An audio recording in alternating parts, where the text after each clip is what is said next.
একটি মসজিদ শুধু ইট পাথরের একটি ভবন নাই। একটি মসজিদ মানুষের বিশ্বাস, ইতিহাস এবং বহু বছরের স্মৃতির সঙ্গে জড়িয়ে থাকে। আজ কলকাতা দমদম বিমানবন্দরের ভিতরে থাকা ঐতিহাসিক গৌরীপুর জামে মসজিদ, যা বাঁকড়া জামে মসজিদ নামে পরিচিত, এই নিয়ে সাধারণ মানুষের মধ্যে উদ্যোগ হচ্ছে।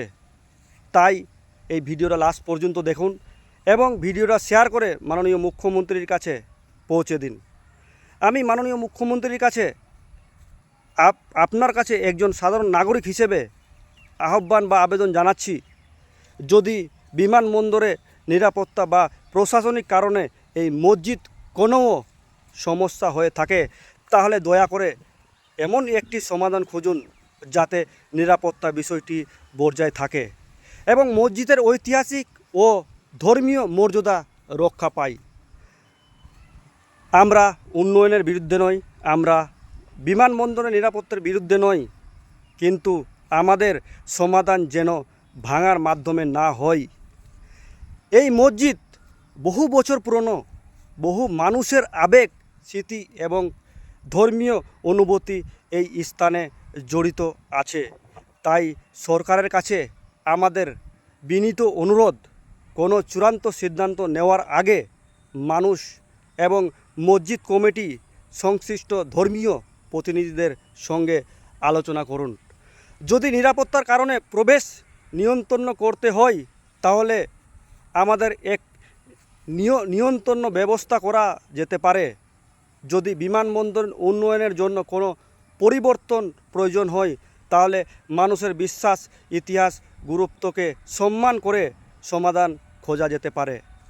আর আমার মুসলিম ভাইদের কাছেও আমার আবেদন, আমরা আবেগপ্রবল হব কিন্তু উত্তেজনা নয়।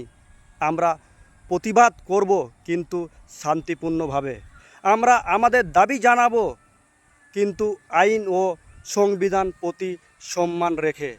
কারণ আমাদের নেই সঙ্গীতের হলেও আমাদের কণ্ঠ শান্তিপূর্ণ ও ঐক্যবদ্ধ হওয়া উচিত।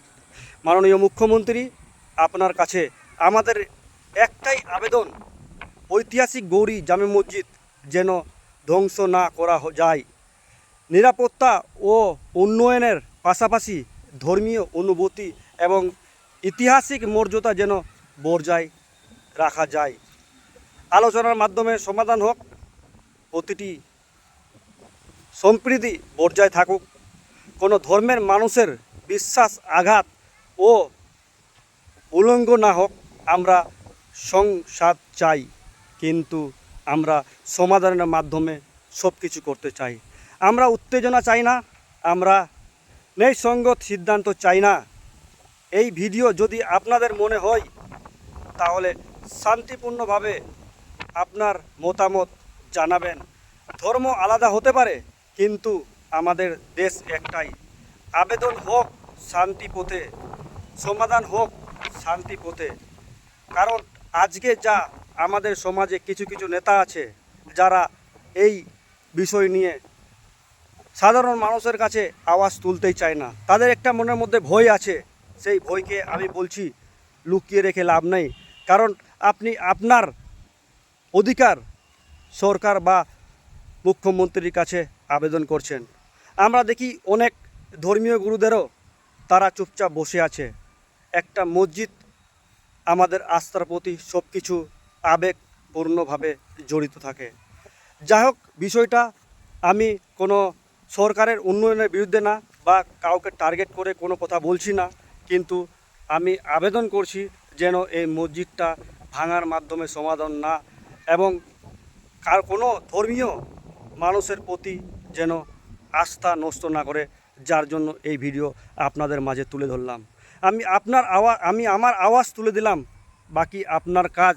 প্রতিটা মুসলিম ভাইদের কাছে বলছি, ভিডিওটা শেয়ার করে মাননীয় মুখ্যমন্ত্রীর কাছে পৌঁছে দিন, যেন এই সমস্ত মসজিদকে বা যে কোনো ধর্মীয় আস্থা জায়গাকে ঠেস না পৌঁছায় এবং সাধারণভাবে সমাধানের পথে যেন আমরা চলতে পারি। ভালো থাকবেন, ধন্যবাদ। আবার পরে ভিডিও দেখা হবে। জয় হিন্দ, জয় ভারত, বন্দে মাতরম।